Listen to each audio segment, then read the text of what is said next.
P&L appropriation कल एक बार समझा दिया था मैंने, उसको हल्का सा रिवाइज कर लेते हैं। P&L अप्रोप्रिएशन अकाउंट, सबसे पहले बात करें डेफिनेशन की, नॉमिनल नेचर का अकाउंट है।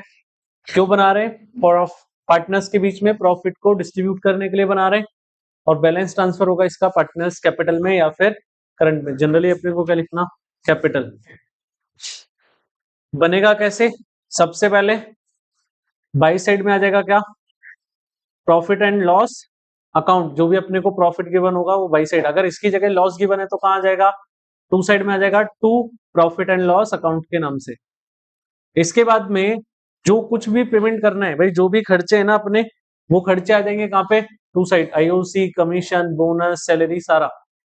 और जो इंटरेस्ट ऑन ड्राइंग्स लेना है अपने को, वो आ जाएगा बाई साइड में, बाय इंटरेस्ट ऑन ड्राइंग्स। एक चीज जो ध्यान रखने वाली थी क्या, कि प्रॉफिट एंड लॉस का अगर कुछ बैलेंस दिया हुआ है तो उसमें से दो चीजें लेस करके चलनी है। पहला क्या?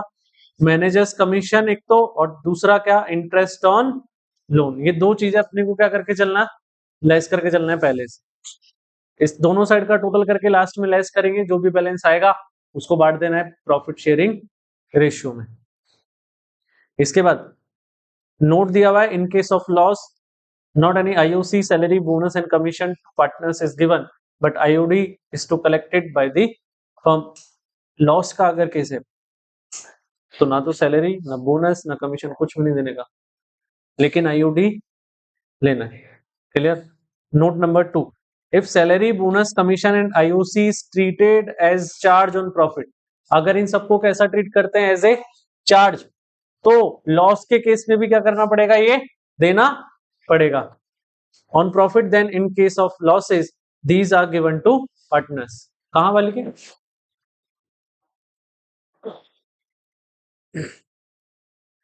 Preparation of partners capital account.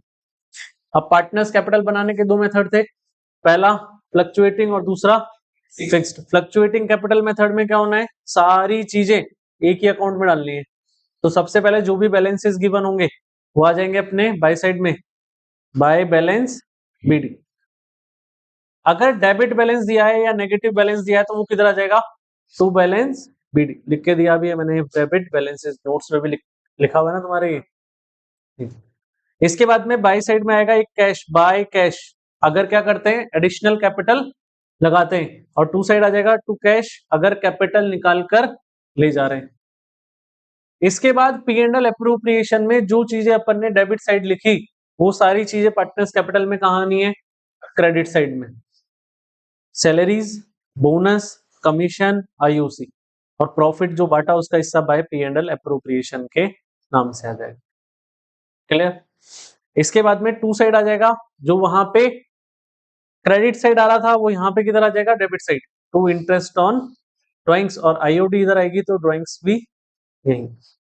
Clear? Last में दोनों साइड का टोटल करेंगे, लेस करेंगे, क्या निकल जाएगा? Closing balance to balance CD. Clear था इतना? कोई दिक्कत इसमें? फिक्स कैपिटल मेथड की तो दो अकाउंट प्रिपेयर होने वाले हैं, पहला पार्टनर्स कैपिटल अकाउंट और दूसरा पार्टनर्स करंट अकाउंट। यहाँ थोड़ा सा वो कर दिया, पार्टनर्स कैपिटल नीचे बना दिया मैंने। अभी क्या सबसे पहले बात कर लो पार्टनर्स कैपिटल की। तो पार्टनर्स कैपिटल में यहाँ सिर्फ क्या चीज आने वाली है? कैपिटल से रिलेटेड चीज। तो सबसे पहले आ जाएगा उनका बैलेंस बाय बैलेंस बीडी। इसका बैलेंस हमेशा क्रेडिट नेचर का ही होगा। ठीक है? अगर पैसा लेकर आए तो क्या हो जाएगा? बाय कैश, और पैसा निकाल कर ले गए तो टू कैश। दोनों साइड का टोटल करके लेस कर लेंगे, क्या निकल जाएगा? To balance CD. अगर फिक्स्ड कैपिटल मेथड से चल रहे हैं तो कैपिटल अकाउंट में दो ही चीजें लिखनी है अपने को, या तो कोई पार्टनर पैसा लेकर आ रहा है या कोई पार्टनर पैसा लेकर जा रहा है। क्लियर? इसके बाद सारी चीजें कौन से में आ जाएगी? पार्टनर्स के करंट अकाउंट में। कहां आ जाएगी? पार्टनर्स करंट में। देख लो, सबसे पहले बाय बैलेंस बीडी, अगर इनके बैलेंसेस अपने को पहले से गिवन है वो बैलेंसेस ले लेने। सैलरीज, बोनस, कमीशन जो P&L अप्रोप्रिएशन में डेबिट में आ रहा था वो सारा यहाँ किधर आ जाएगा? क्रेडिट में। और वही चीज जो वहां क्रेडिट में आ रहा था वो यहाँ किस में आ जाएगा? डेबिट में। आईओडी इकलौता था, आईओडी आए तो ड्राइंग्स भी यहीं पे। क्लियर? लास्ट में दोनों साइड का टोटल करोगे, लेस करोगे, क्या निकल जाएगा? Balance CD. क्लियर? क्या कोई दिक्कत है इसमें? चल विजिबल है क्वेश्चन, पीछे तक दिख रहा ना? ठीक। पीएस ग्रेवल का इलस्ट्रेशन नंबर 10। अभी क्या चीज ध्यान रखनी कि मान लो अगर अपने को प्रॉफिट इन्होंने दे दिया और प्रॉफिट के बाद में कुछ ऐसे खर्चे बता दिए या कुछ ऐसी इनकम बता दी जो रिलेट करती है हमारे प्रॉफिट एंड लॉस अकाउंट से। P&L एप्रोप्रिएशन की बात नहीं कर रहा हूँ, किसकी बात कर रहा हूँ? प्रॉफिट एंड लॉस अकाउंट की। अगर ऐसी इनकम या ऐसे एक्सपेंस अपने को बता दिए जो किससे रिलेट करते हैं? P&L अकाउंट से, तो वो अपने को फाइनल अमाउंट लिखने से पहले क्या कर लेने? एडलेस, जैसे मैंने बताया ना कि मैनेजर कमीशन वहां से लेस करना है और एक इंटरेस्ट ऑन लोन लेस करना है, वैसे ही कुछ और भी चीजें हो सकती है जो अपने को लेस करके या ऐड करके चलनी है। क्लियर? तो अभी इसी क्वेश्चन में देख लो, Aman and Baman are partners sharing profits equally. Business is being carried from the property owned by Aman on a yearly rent of 24,000. Aman is to get salary of rupees 1,20,000 per annum and Baman is to get commission at the rate of 5% on net sales, which during the year was 30 lakh rupees. और 5% commission देना है, 5% commission sales पर देना है और sales अपने को बता दी कितनी हुई है? 30 lakh. Profit for the year ended 31st March 25 before providing for rent was 5 lakh. Rent देने से पहले हमारा प्रॉफिट कितना है? 5 लाख का। और अपने को क्या बना के देना है? Prepare profit and loss appropriation account for the year ended 31st March 25। Clear? कर लोगे क्या? करो, देखे एक बार फटाफट से ट्राई करो। Profit and loss appropriation account, exams में ध्यान रखना शॉर्ट फॉर्म्स अलाउ नहीं होती, ठीक है? तो सबसे पहले क्या आ जाएगा? By profit and loss account. अब अपने को प्रॉफिट कितना दिया हुआ है? 5 लाख। इसमें से लेस कर दो यहीं पे क्या? रेंट। भाई ये रेंट एक्चुअल में कहाँ का खर्चा? P&L अकाउंट का। इसको यहां से डायरेक्ट क्या कर लो? लेस। कितना दिया हुआ है? देखो 24,000, लेस कर लो। भाई हालांकि पार्टनर की बिल्डिंग है लेकिन रेंट तो देना पड़ेगा साहब। लेस करोगे कितना बचेगा? 4,76,000। इसके बाद और क्या देना था? अमन को सैलरी देनी है कितनी? 120 per month, sorry 120 per annum की। तो 2 अमन्स सैलरी 1,20,000। इसके बाद में कमीशन दिया हुआ है, बमन को कमीशन देना है 5% ऑफ नेट सेल्स। तो अपनी सेल्स कितनी है? 30 लाख। 30 लाख का कितना परसेंट देना है? 5%। तो मल्टीप्लाई बाय 5/100। सॉल्व करोगे कितना आ जाएगा? 1,50,000। तो ये आ जाएगा 2 बमन्स कमीशन 1,50,000। इसमें से ये दोनों वैल्यूज लेस करोगे तो क्या बैलेंस बचेगा अपने पास में? 2,06,000। और इसको बांट दोगे किसमें? 2 पार्टनर्स कैपिटल अकाउंट, अमन और बमन, दोनों का इक्वल शेयर है। तो कितना आ जाएगा? 1,03,000 एंड 1,03,000। लास्ट में टोटल लगा देना, बंद कर देना। 4,76,000, 4,76,000। क्लियर है? इतना सा काम है P&L एप्रोप्रिएशन। करो फटाफट। क्वेश्चन आ गया समझ में? क्या छोटा सा काम है। एक चीज एक्स्ट्रा है जो अभी तक अपन ने पढ़ी थी ना पहले से, उसमें से एक ही चीज एक्स्ट्रा आ रही है यहाँ पे। अभी तक तो अपन ने देखा कि अगर लोन हमने लिया है पार्टनर से तो उसका इंटरेस्ट लेस कर लेते थे, लेकिन यहाँ पे एक लोन पार्टनर ने दिया भी है। भाई एक सॉरी, भाई पार्टनर ने फर्म को तो दिया ही है, यहाँ पे फर्म ने पार्टनर को भी लोन दिया हुआ है। ध्यान से देखो, पहले तो क्वेश्चन स्टार्टिंग से पढ़ रहा हूँ। Asim and Nihar started business on 1st April 24 with capitals of 3 lakh and 2 lakh respectively. According to partnership deed, Nihar is to get salary of rupees 5,000 per month. Asim is to get 10% commission on profit after allowing salary. Salary देने के बाद जो profit बच रहा है उसका 10% क्या देना उसको? Commission, Nihar and interest is to be allowed on capitals at the rate of 6% per annum. Profit sharing ratio between the two partners is 3:2. Aseem gave loan of rupees 1 lakh to the firm. Aseem ने 1 लाख का loan किसको दिया? Firm को। और कब दिया है? 1 April 24, पहले ही दिन दे दिया। Interest on loan was agreed to be allowed at the rate of 8% per annum. 8% per annum देना है तो 1 लाख का सीधा सीधा 8% निकाल लोगे, कितना हो जाएगा? 8,000। ये तो होगा लेस P&L का खर्चा। इसके बाद बोला है Nihar was given loan of 2 lakh. Nihar को फर्म ने लोन दिया है। यहाँ पे क्लियर? ग्रामर थोड़ी सी सही होनी चाहिए तुम्हारी। Nihar was given loan of rupees 2 lakh on 1 October 24 on which interest was agreed at the rate of 8% per annum। अब इस पे भी 8% का इंटरेस्ट निकालोगे तो वो फर्म के लिए इस बार क्या रहेगी? इनकम। तो ये प्रॉफिट में क्या करना पड़ेगा? ऐड। बराबर हो जाएगा, लेकिन दिखाना पड़ेगा।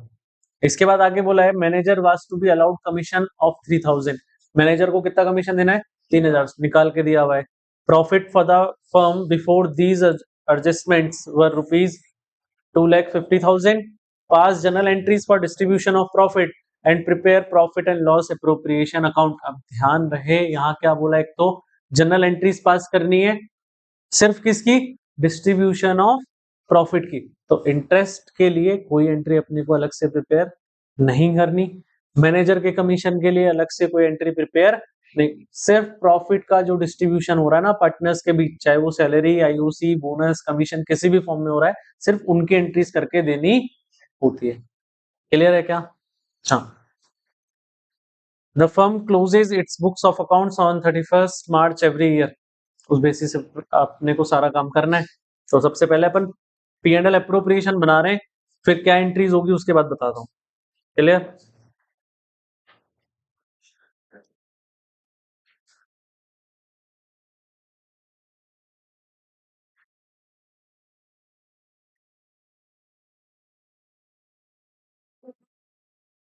Profit and loss appropriation account.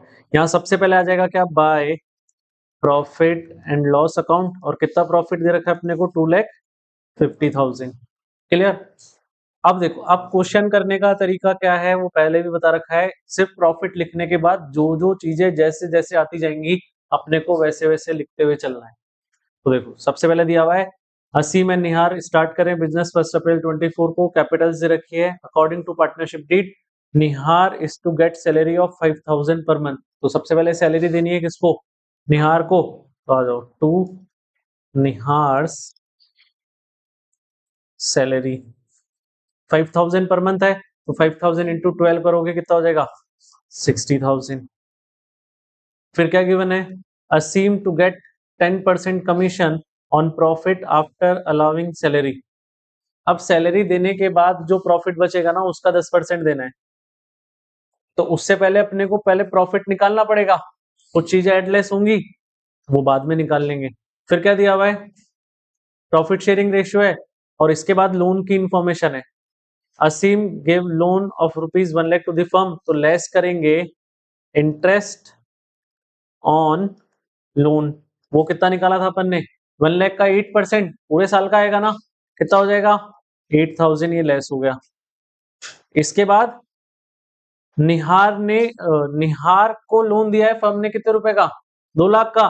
तो उस पर इंटरेस्ट रिसीव होगा, तो इस बार क्या हो जाएगा? वो एड इंटरेस्ट ऑन लोन। कितना ऐड करना है? ये 8,000। और इसके बाद एक चीज और दी हुई है, मैनेजर का कमीशन कितना है? 3,000। वो क्या होगा यहाँ से? लेस। तो लेस करो मैनेजर्स कमीशन 3,000। इसको एडलेस करने के बाद वैल्यू कितनी बचेगी अपने पास? 2,47,000। अब 247 में से 60,000 लेस कर दो। 247 से 60,000 लेस करोगे तो ये बचेगा 187। 1,87। और इसका कितना परसेंट देना है अपने को कमीशन? 10%। तो इसी का 10% निकाल लो, तो ये आ जाएगा 2 असीम्स, हाँ, वो असीम्स कमीशन, और वो कितना आ जाएगा 18,700। क्लियर, इसी का 10% निकाल दिया। फिर क्या दिया हुआ है अपने को, इसके बाद देखो, and interest is to be allowed on capital at the rate of 6% per annum. IOC कितना देना है 6%, तो आ जाओ टू इंटरेस्ट ऑन कैपिटल असीम और निहार, निकालो 6% दोनों का। 3 लाख का 6% 18,000 और 2 लाख का 6% 12,000, कितना हो गया टोटल 30,000। क्लियर क्या, कोई दिक्कत इसमें, और कुछ देना है क्या, सारा काम खत्म हो गया या कुछ बाकी है और, सारा काम खत्म। क्लियर, अब क्या करना अपने को, इस 247 में से ये तीनों वैल्यूज लेस कर दो, इसका बैलेंस निकालोगे, दोनों साइड का टोटल करने के बाद लेस करोगे, वैल्यू बचेगी 1383,000, 1,38,300, और इसको बांट दोगे पार्टनर्स में, टू पार्टनर्स कैपिटल अकाउंट असीम और निहार। किस रेशियो में बांटना है इसको, 3:2 में। 3:2 में डिवाइड करोगे, वैल्यू कितनी आ रही है, असीम का शेयर निकालोगे, वो निकलेगा 1,38,300 मल्टीप्लाई बाय असीम का शेयर कितना है 3, डिवाइडेड बाय दोनों का टोटल कितना 5। इसको सॉल्व करोगे, वैल्यू आ जाएगी कितनी 7 82,980 और इसी तरीके से निहार की निकालोगे तो वो वैल्यू कितनी आएगी 1,38,300 मल्टीप्लाई बाय 2/5 और इसको सॉल्व करोगे क्या वैल्यू निकलेगी 55,320। क्लियर, वैल्यू पुटअप करोगे 82,980 55,320 और लास्ट में दोनों साइड का टोटल लगा के 2,47,000 इसको क्या कर दोगे क्लोज कर दो। क्लियर है, कोई दिक्कत, इसको कंप्लीट करो फिर इसकी जनरल एंट्रीज कराऊंगा। इसकी जो जनरल एंट्रीज बनने वाली है ना वो कौन कौन सी बनेगी, ठीक, तो सबसे पहली एंट्री तो प्रॉफिट ट्रांसफर करने की ले आओ, ठीक है। आरबीएससी में वो एंट्री नहीं होती बट टीएस में वो एंट्री एक्स्ट्रा गिवन है, तो वो सीबीएसई वालों को करनी पड़ेगी। पहली एंट्री तो इनके हिसाब से क्या होगी, ये जो प्रॉफिट अपन ने ट्रांसफर किया ना 2,47,000 का, इसके लिए यार 2,47,000 से एंट्री करोगे तो पहली एंट्री क्या प्रिपेयर होगी, P&L account debit to P&L appropriation account,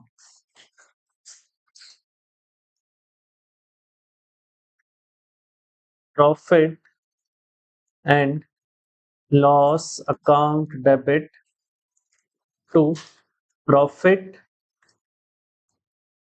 and loss appropriation account.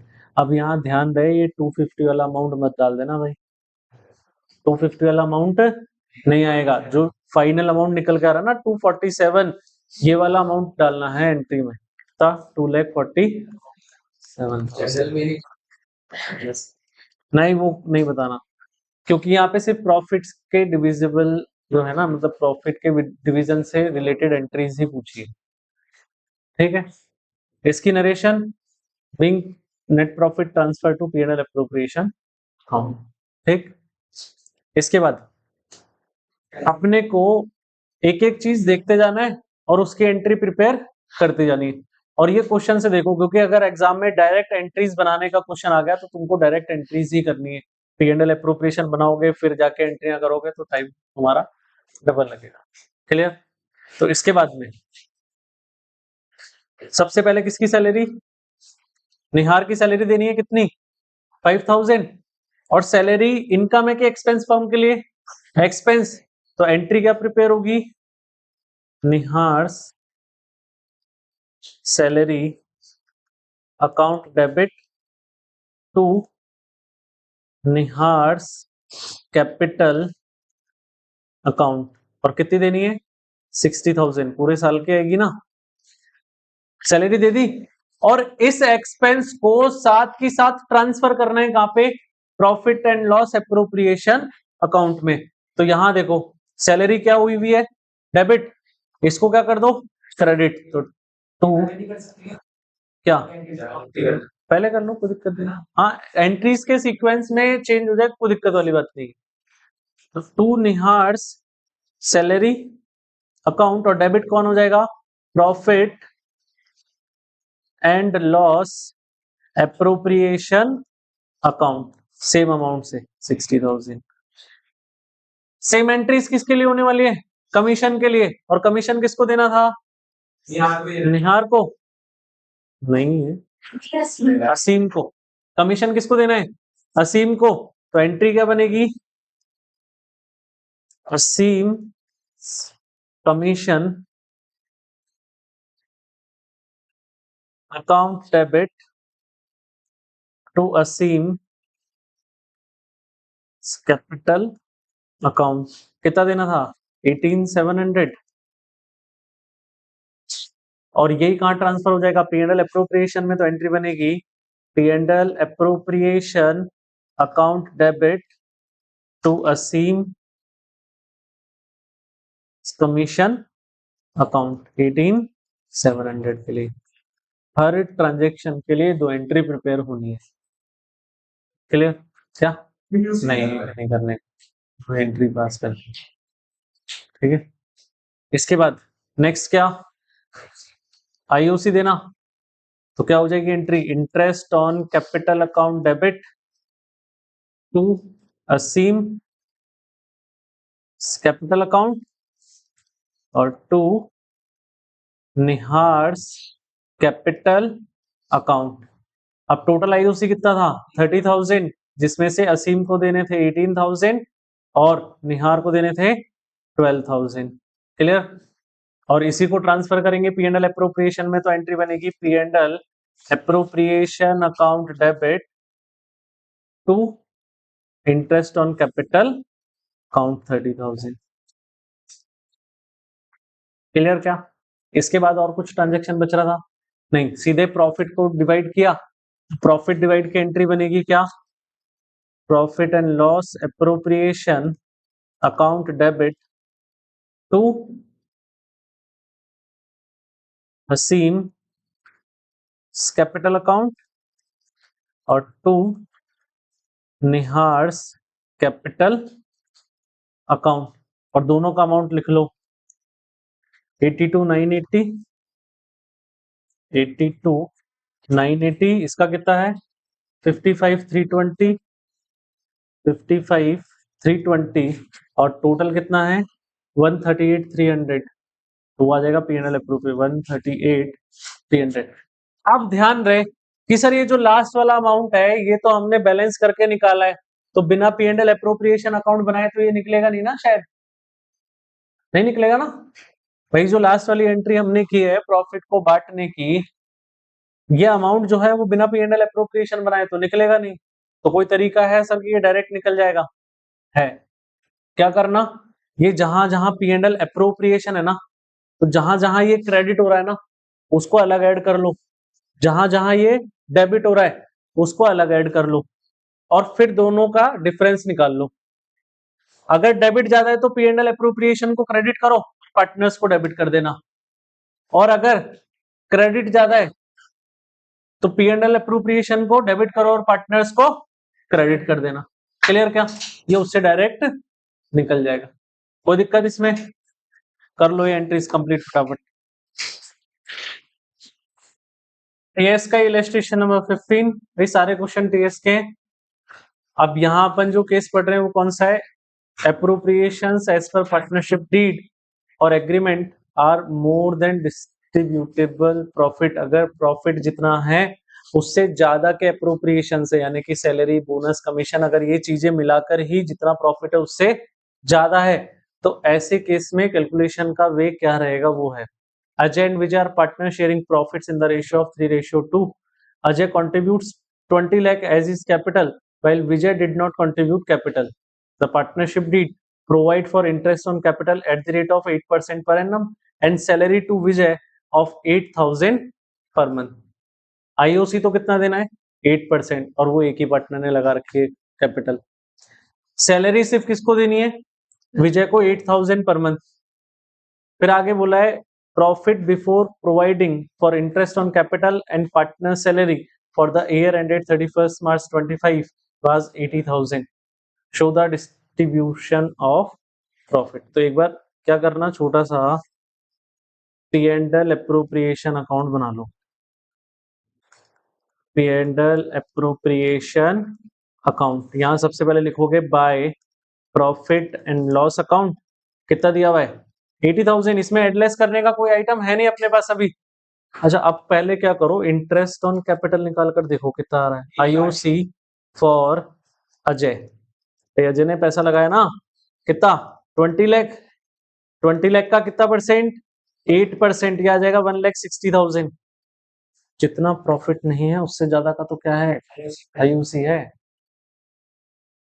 अच्छा, फिर क्या करो, सैलरी ऑफ विजय ये आ जाएगा कितना है 8,000 पर मंथ. 8,000 इंटू 12 96,000. दोनों चीजें मिला के भी ज्यादा ही है ना भाई. जब एक ही चीज ज्यादा है तो ऑब्वियसली बात है दोनों भी ज्यादा ही होनी है. अब ऐसी सिचुएशन में करना क्या है, अपने को क्या करना, इन दोनों का रेशियो ले लो भाई. इनको जितना जितना पैसा मिलना चाहिए ना इसका रेशियो ले लो. 1,60,000 रेशियो 96,000. इसको सॉल्व करोगे ना रेशियो आ जाएगा 5:3 का. कितना आ जाएगा. तो अब जो प्रॉफिट है ना अपना 80,000, बस इसको इसी रेशियो में बांट दो, पर लिखना उसी नाम से जो चीज देनी थी. अब अजय को क्या देना था इंटरेस्ट ऑन कैपिटल, तो यहां लिखोगे टू IOC टू अजय. कितना दे देने 5:3 में बांट लो 80,000 को अलग से. 80,000 मल्टीप्लाई बाय 5/8 और 80,000 मल्टीप्लाई बाय 3/8.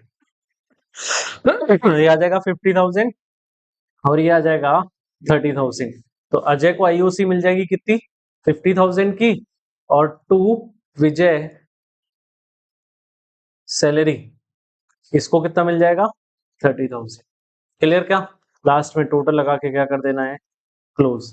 इतना सा काम है. कौन से केस में, जहां पे प्रॉफिट्स पूरे नहीं है. क्लियर. वहां पे जितना जितना उनको पेमेंट मिलना चाहिए था उसका रेशियो निकाल लो और उसको उसी में बांट दो. क्लियर. कर लो कंप्लीट. इसके बाद फ्री जा सकते हो.